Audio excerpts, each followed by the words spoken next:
Welcome to Dreamy Fairy English Land. Today, I'm going to tell you a story about a witch. Wicked. This story is about the Wicked Witch of the West, Elphaba, and the Good Witch of the North, Glinda, and how they met and grew together. Relax and get cozy. You can choose a comfortable position. Let's dive into the fantastic story. The magic begins. Now, once upon a time, in the land of Oz, everyone knew about the Wicked Witch of the West. But few people knew her real name, Elphaba. Elphaba was different from others since she was born. Her skin was green. When she was born, her father was immediately disappointed and thought she was strange. She had a younger sister, Nessarose, who used a wheelchair and didn't have green skin. Because of this, their father favored Nessarose more, giving her the most beautiful silver shoes while treating Elphaba very coldly.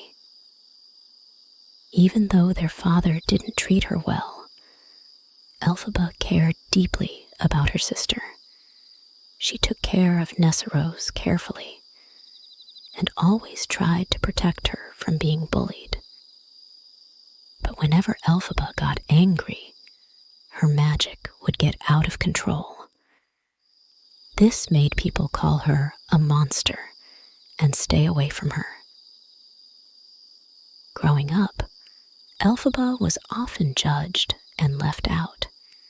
She had no friends and no loving family. The only one who cared about her was a bear nanny, which might be why she always felt close to animals. When Elphaba grew older, she went with her sister Nessarose to Shiz University. Her father only wanted Nessarose to go to school, but the headmistress noticed Elphaba's powerful magic and decided to personally teach her. At school, Elphaba was assigned to share a room with a girl named Glinda. Glinda was a beautiful blonde girl who was very popular and loved by everyone, living like a princess. When they first met, Glinda was surprised to see Elphaba's green skin. "Oh my, you're green," she exclaimed. But Elphaba wasn't embarrassed. She calmly replied, "Yes, I am." She didn't want to live in fear of what others thought of her. Her tough childhood had made her strong. Glinda thought Elphaba was strange and dressed poorly, while Elphaba thought Glinda was shallow and cared only about looks. From that moment, it seemed like they were destined to be opposites. Glinda loved parties and fashion, but Elphaba preferred books and studying magic. Elphaba was outspoken and didn't care about people making fun of her. Both girls started their studies at Shiz University. Glinda admired the headmistress, but the headmistress clearly favored Elphaba's magical talent. They also had a wise professor, a goat, whose lessons were amazing. They made other friends at school, including a handsome and charming prince named Fiyero, and a kind but shy boy named Boq, who liked Glinda. One evening, the school held a big party. Boq asked Glinda to go with him, but Glinda persuaded him to invite Nessarose instead. so she could have the chance to dance with Fiyero. Glinda also played a prank on Elphaba. She gave her an old, ugly witch's hat, saying, "If you wear this to the party, you'll look amazing." Elphaba didn't realize it was a trick. She thought Glinda was being kind, so she wore the hat to the party. When she arrived, everyone laughed at her and whispered things like, "Look at her. She's so ugly." She felt embarrassed and sad. But Elphaba pretended to be brave. She started dancing by herself. She didn't want to give up. Seeing this, Glinda felt guilty. She realized her joke had gone too far, and that Elphaba was actually a kind and brave person. Glinda walked up to Elphaba and danced with her. At first, Elphaba hesitated, but Glinda's sincere apology made her accept the invitation.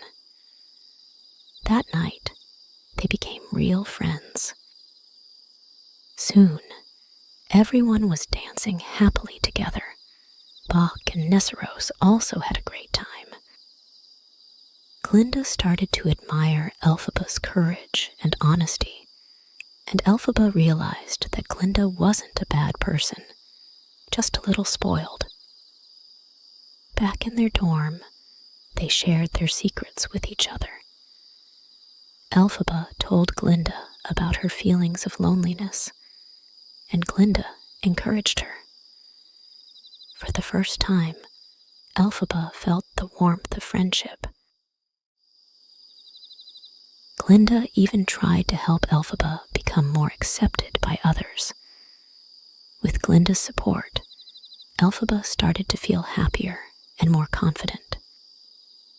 However, things began to change. Elphaba noticed something strange. Many animals were losing their ability to speak. Even the goat professor faced discrimination and was eventually fired. Elphaba, who cared deeply about animals, became very worried. Soon, the school announced that Elphaba was invited to the Emerald City to meet the Great Wizard of Oz because of her magical talent. Elphaba was thrilled. She dreamed of working with the wizard and believed he could solve the problem with the animals. Although Glinda felt a little jealous, she sincerely wished Elphaba well. Being invited to see the wizard was the greatest honor in Oz. Elphaba decided to share this joy with Glinda and asked, "My best friend, will you come with me?" Glinda smiled and said, "Oh, of course." The two very different girls held hands and decided to see the new world together. Elphaba and Glinda's adventures are just beginning. Elphaba and Glinda's story teaches us that even people with very different personalities can build a strong friendship. All it takes is an open heart and good communication.